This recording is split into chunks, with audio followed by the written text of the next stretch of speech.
So what would it take to motivate oneself? I think that procrastination is one of the greatest challenges that we suffer from in a culture of plenty, living in these great United States of America in what is perhaps the most prosperous period in all of human history, perhaps. What would it take to motivate us? Welcome to Worldwide Wisdom. We encounter the answer to this question in the most beautiful way in the Torah portion this week, which talks about the miracle of the construction of the tabernacle. You see, the tabernacle was this portable shul that was built in the desert when the Jewish people traveled from their Egyptian slavery into the promised land. It took them 40 years. They took the long route. They weren't using the GPS. Men, they don't ask for directions. But imagine they did ask for directions. If they listened to what God had to tell them, they'd be there quicker. But no, they had to do it their way. That's a different story for another parsha. But here we go. We're on the way to the promised land, and we're building this tabernacle. It's a portable shul. It's like, 60 by, I don't know, maybe 100, 60 by 100 maybe. And it's a portable thing. You got to build it every time they camped. They got to take it down every time they moved. For 40 years, they schlepped this thing around. And in the portion this week, we learned about the completion of the tabernacle and how the various presidents of each of the 12 tribes of Israel, the 13 tribes of Israel, actually inaugurated the tabernacle with their various gifts. And at the very end, the Torah tells us a very interesting statement. It's on page 858. If you have the Chumash in front of you, the blue Chumash, the Kahos Chumash, it says like this. In verse number 1, middle of page 858, 859, it says, the following took place on the first day of Nisan in the year 2449. How long ago was that? If we're in 5785, what's 5785 minus 2449? Let me know if you can figure it out. It's about 3,300 something years ago, which was the day in which Moses finished erecting the tabernacle. Now, that's a very interesting expression. The day in which Moses finished erecting the tabernacle. And in the Hebrew, it says, Vayihi b'yom kalais Moshe lehakim es hamishkan. And it was the day that Moses completed to finish the tabernacle.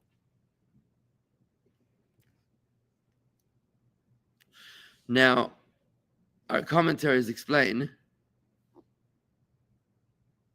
why was it that Moses, why was he the one who built the tabernacle? Wasn't this all the Jewish people? Why does it say only Moses was the one that built the tabernacle? That's strange for the Torah to say that. The answer is because when they built the tabernacle, they realized that it was too heavy. They didn't do the load, the engineering components. The load analysis. There you go. They didn't do the load analysis.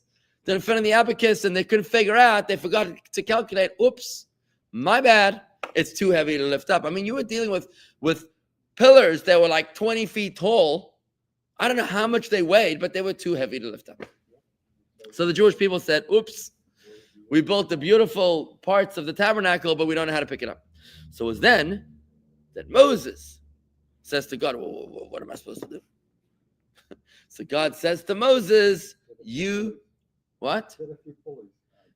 Oh, we're going to get there. So Moses says to God says to Moses, you do your part. You get in there and you start lifting it up and I will do the rest. And that's what happened.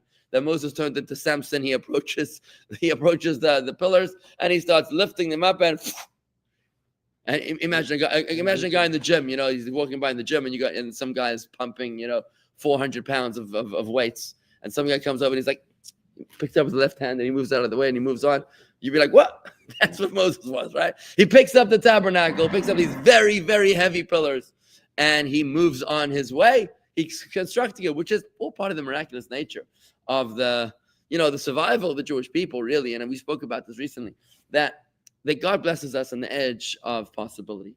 When we push ourselves to the edge of our capacity, of our potential, of our ability, that's when God blesses our actions. And the story occurs all the time when it comes to, the crossing of the Red Sea. The Jewish people were reluctant to enter the Red Sea, and it was Nachshon ben Aminadab, the head of the president of the tribe of Yehuda, who walks in on the command of Moses. He walks in, and when the water covers his nostrils, when he's reached the edge of his possibility, bam, that's when God does the rest. God splits the sea open. Same thing happens when it comes to the counting of the Levites. From the age of 30 days old, it was inappropriate for Moses to count the census of the Levites on 30 days old, to enter into the nursing suites of the mothers who were nursing the baby Levites. So what he would do is he would go to the entrance of every tent, and as he stood at the entrance of every tent, that's when a heavenly voice called out and declared the numbers of the Levites in that particular tent. If God already knew the answer, then why did Moses need to go to each tent?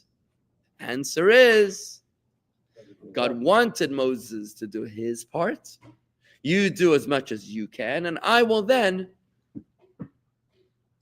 take your blessing, bless you all the way through to the finish line. And this theme recurs over and over and over in Judaism. If things are so heavy and so on, how did Bezalel manage to do everything? Bezalel was the designer. He was the designer and the builder, but he didn't build it in erect. He built it sideways. Bezalel was the architect. Oh, but I want to give you further examples. Think about Mount Sinai. God gives us the Torah on Mount Sinai. So God descends from heaven, and Moses at 80 years old is forced to schlep up the mountain. Why do you have to make Moses schlep up the mountain? The poor guy is 80 years old. You have to make him go up a hike 2 miles up a mountain? Moses needed to schlep as much as a human being can go, and that's where God meets us. King David tells us the same thing in the book of Tehillim, in Psalms of David. He says, God, your God will bless you. But when will God bless you? And everything that you do. When you invest the effort, that's when God will bless you with success. But if you just sit back and say, you know what, God, it's your problem. You're going to provide for my needs. That's when God says, you're out, I'm out, right? So Moses, therefore, experienced this extraordinary miracle where he does his part, he approaches the pillars, and it's then that God does the rest, and he picks up the pillars. That's right. That's apparently what was going on over here. Just the pillars. Yeah. But not just that, there were also the tapestries. There were also the tapestries that covered over the tabernacle, which also were even more difficult. Think about it. Not only to lift up a heavy pillar, but this time a tapestry which probably weighs more than a pillar, and to drape it all over the whole thing, it's like impossible. But the question that Andy asked, Andy must be an engineer. Because Andy says, what's the problem? Andy asked the question. They've already lifted heavy things before. This ain't their first rodeo. You see, the Jewish people were already, this generation was slaves in Egypt. They already built the pyramids. There are hieroglyphics on the pyramids showing slaves building the pyramids. They had those elaborate pulley systems where, you had like they're using, I'm not sure exactly what it's called, but they have oxen pulling one way, and there's a pulley system and the slaves and the rollers. They figured this thing out before. Why couldn't they use a pulley system? I mean, granted, they couldn't use a crane. Maybe they weren't invented yet, but there were other mechanisms. How do you think they got the stones up on top of the pyramids? They had done this before. So what then was the reason that the Jewish people suddenly became inept, that they were no longer able to build the tabernacle, which was not as tall as the Sphinx? So why then I've never seen the Sphinx in person, but I don't know how tall it is. I'm sorry. Maybe it is. I don't know. Sphinx is pretty tall. All right. So why then could the Jews not succeed in building the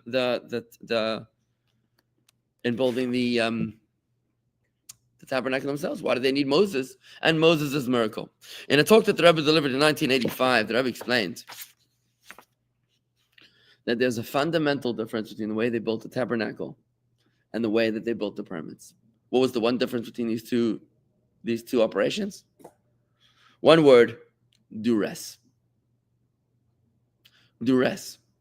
In the case of the pyramids, they were under duress. They were slaves with a gun to their head, with a whip to their back. Pharaoh's taskmasters were prodding them along, and if they failed to comply, they'd be whipped or killed. When it came to the construction of the tabernacle, they had options. Nobody was putting a gun to their head. This was a construction. What?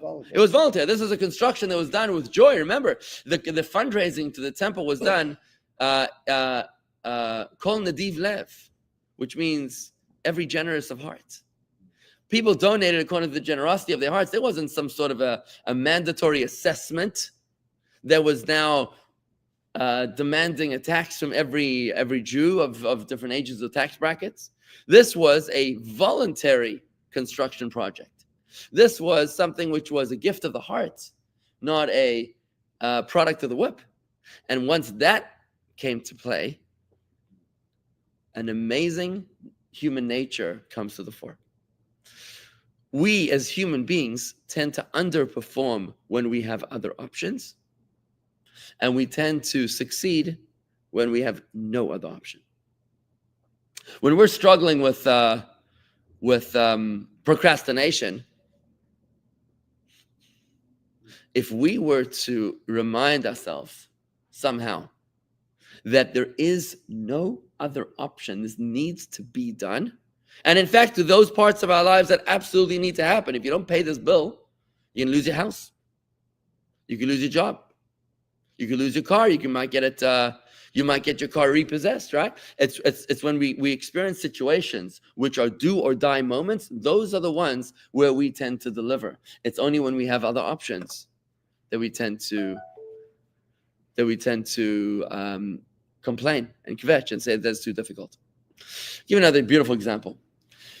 When it comes to war, when it comes to the mitzvah of going to battle, it's a mitzvah in Torah to go out to battle, to fight the wars of the Jewish people. The Torah tells us that there is an exception to going out to battle, and that is the coward. The man who is fearful and soft of heart has an exemption from going out to battle. Why is that? Maimonides tells us that if a man is cowardly, if a man is weak of heart, soft of heart, if he's fearful, goes out to battle, then what's going to happen to the rest of the soldiers? He's going to spread fear and weakness amongst the other soldiers. We can't afford that. So there was actually a whole process before going out to battle where the high priest or the priest in charge of the war would declare that anybody who had an exemption should please depart right now. They tried not to embarrass this guy because there were 3 other exemptions: a person who got married within the year, a person who built a house and didn't move in, and a person who planted a vineyard that hadn't been consumed yet, hadn't been tasted. These 4 people had the exemption and were therefore able to go home from war. So nobody really knew why those guys were leaving. Was it because of fear? Maybe he planted a vineyard. Maybe he just built a house. Maybe he just got married. What's fascinating about, and by the way, if once you did eventually start the battle, the strongest soldiers of Israel were not in the front lines; they were in the back lines of the army.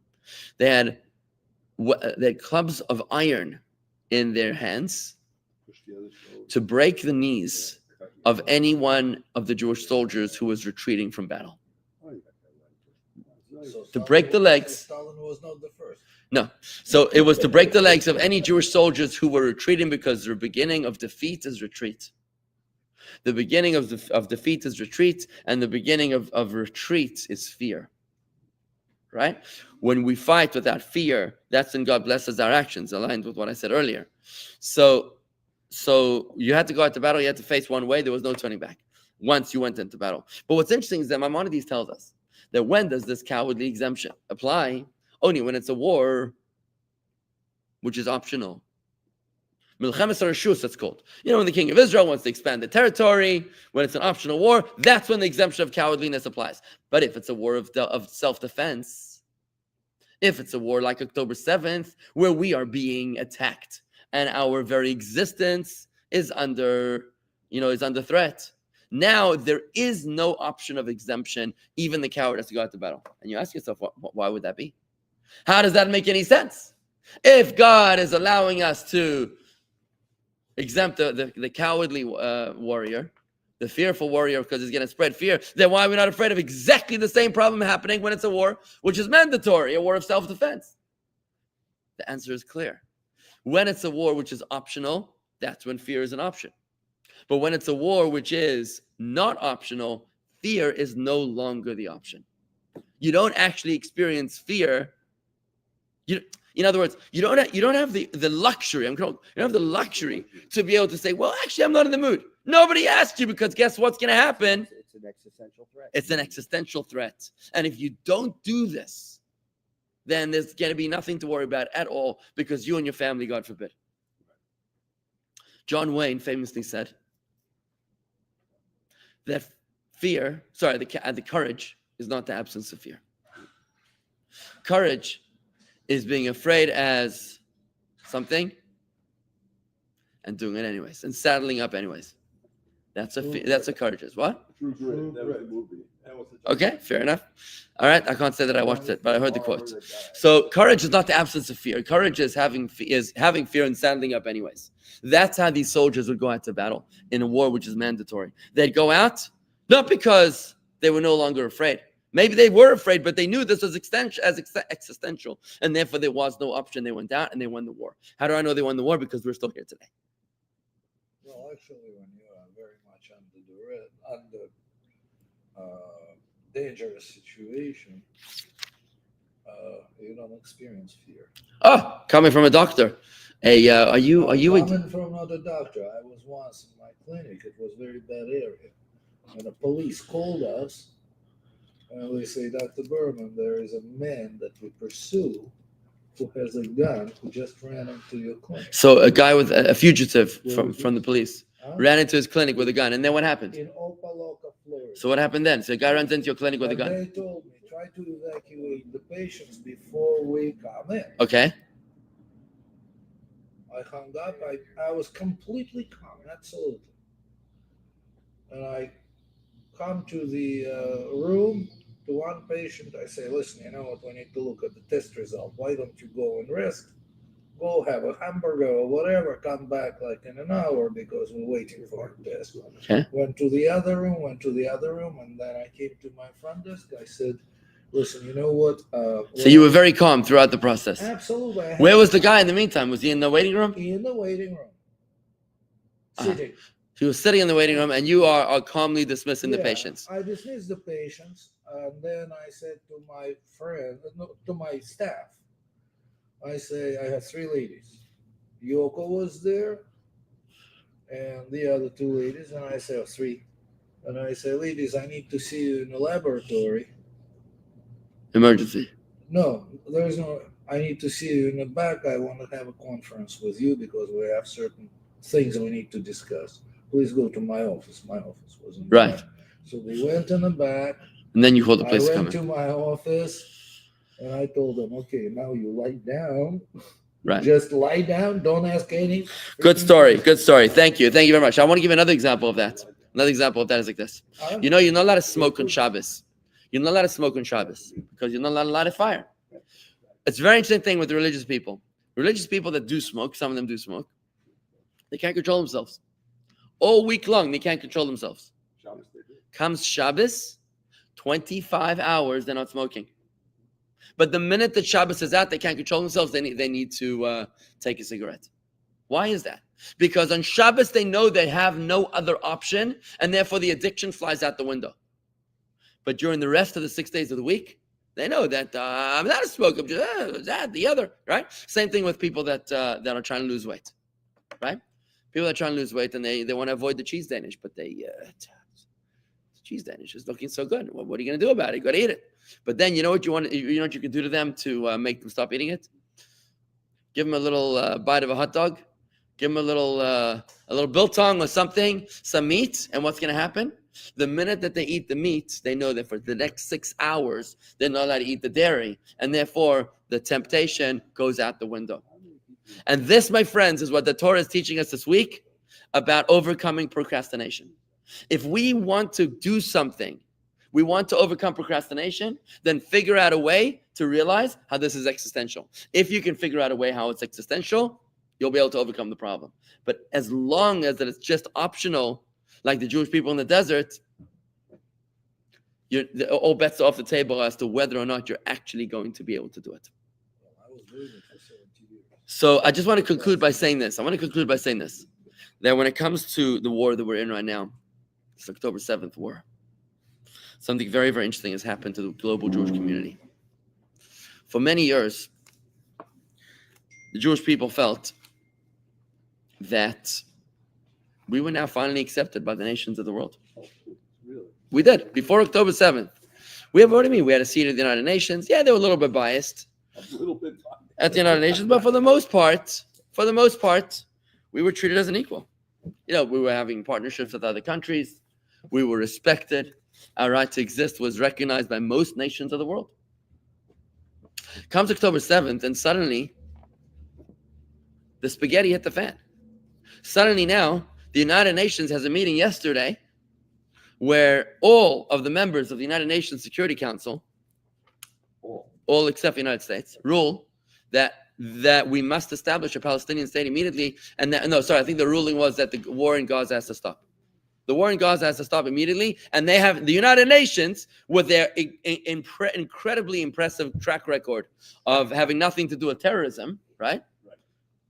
They say they want to self-appoint themselves, the Hamas affiliated United Nations. They want to appoint themselves to provide humanitarian aid to Gaza because they know how to provide humanitarian aid, right? There's video of United Nations employees kidnapping Israeli corpses into Gaza. There's video of this, right? Not real. So only the United States says yesterday, only the United States said that this is a joke. It can't even be taken seriously because here you are condemning Israel, but not condemning Hamas. Here you are with not a single mention of the hostages. Just this morning, Israel retrieved 2 hostage bodies, 2 dead hostages in a hospital.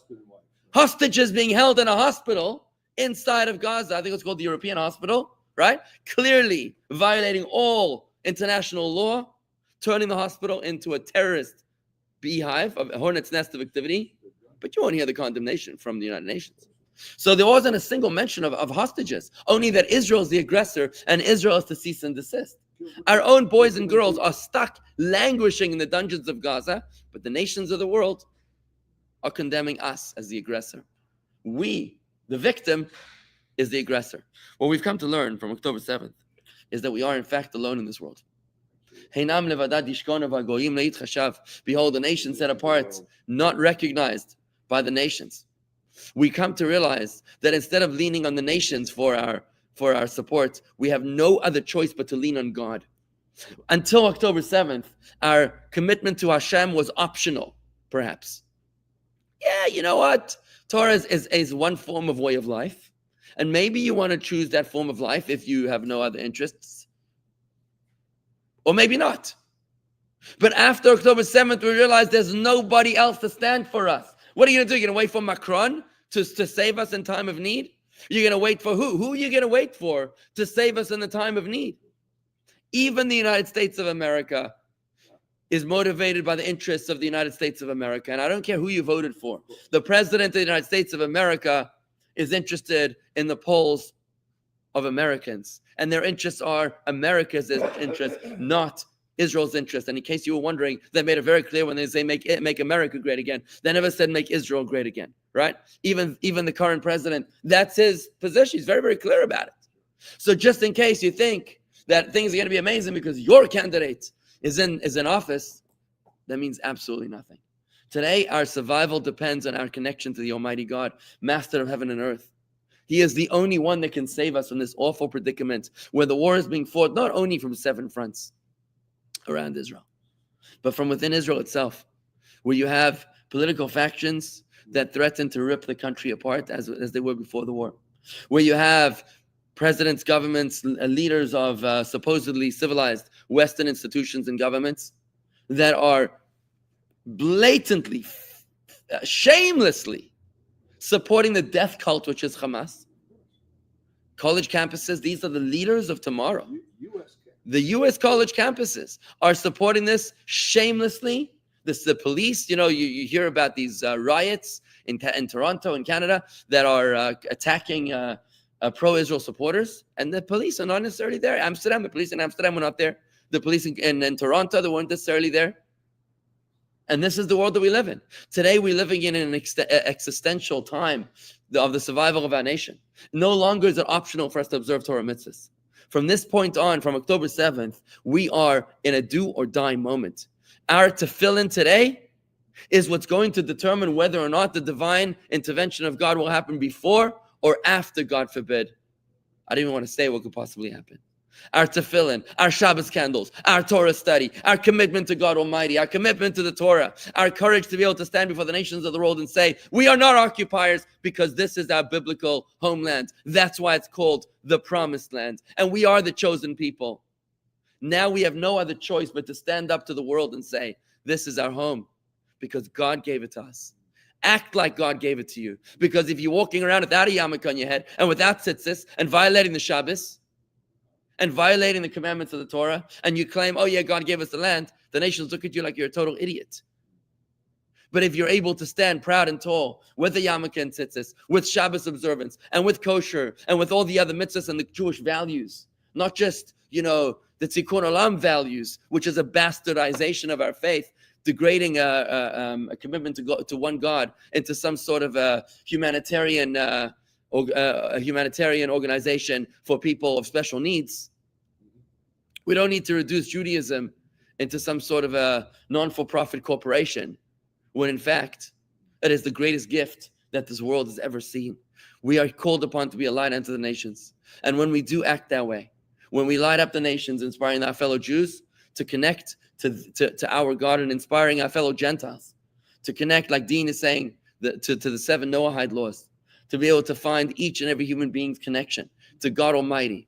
It's then that when we behave as a light unto the nations, as God's chosen people, without any other choice, without any other option, we're motivated to realize that our survival depends on our actions. We're not spectators in this theater of war. We are on the field, and most of us are sleeping.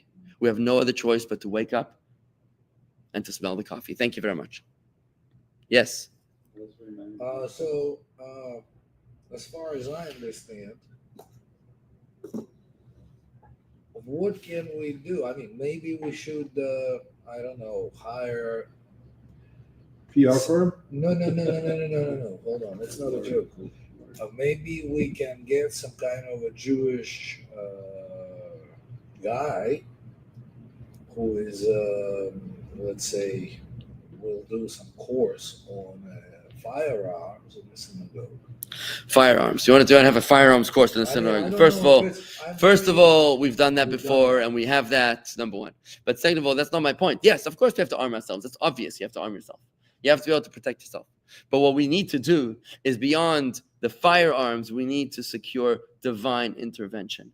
Only God can save us from the global jihad that we're facing right now, from the global blood libel that is being attacked, that is attacking every single Jew wherever we are today. There is a blood libel. It used to be that only the ignorant masses, the mobs of Christians that would march out of the churches on a Sunday morning, being incited by the priests to go and attack the Jews who were Jesus killers or something like that, or drinking the blood of Christian children, which is utterly ignorant and entirely false. Today, that's exactly what's happening. The nations of the world, the young people in the world, the college students are going out there marching, and they're calling us baby killers. They're calling us genocidal occupiers and colonizers, when in fact, there's only one country in the world that speaks Hebrew, and there's countless countries that speak Spanish, countless countries that speak English, countless countries that speak French, because they indeed are the colonizers. If we're colonizers, we're doing a very, very bad job. And the only place in the world that speaks Hebrew is the one country that happens to be called Israel, that happens to be called the Promised Land. The nations won't believe it if we don't believe it. When we behave like it's the land of Israel, when a Jew stands up in front of the United Nations and talks about the occupied Golan Heights or the West Bank, he's essentially saying, we are occupiers and you're an idiot. You're an idiot for saying that we are occupiers. It's like me coming up and saying, my house, which is really owned by someone else that I'm stealing the house from. Why would you speak like that? Why are you so insanely insecure that you cannot assert your own right to exist? So instead of using terminology that incriminates ourselves, it's time that we speak about Judea and Samaria instead of the West Bank. It's time that we use terms like Israel instead of Palestine. It's time that we use terms like God's chosen people instead of the Israelis, to talk about the land that was promised, the promised land, instead of the modern state of Israel. It's time that we speak about not human rights, but the values of Torah. It's time that we speak not about United Nations resolutions, but about the 613 mitzvahs of the Torah and the 7 Noahide laws. Because when we focus our attention on what God wants from us, it's then that God delivers what we want from Him. And we then are able to experience the success, the victory, and the peace that we also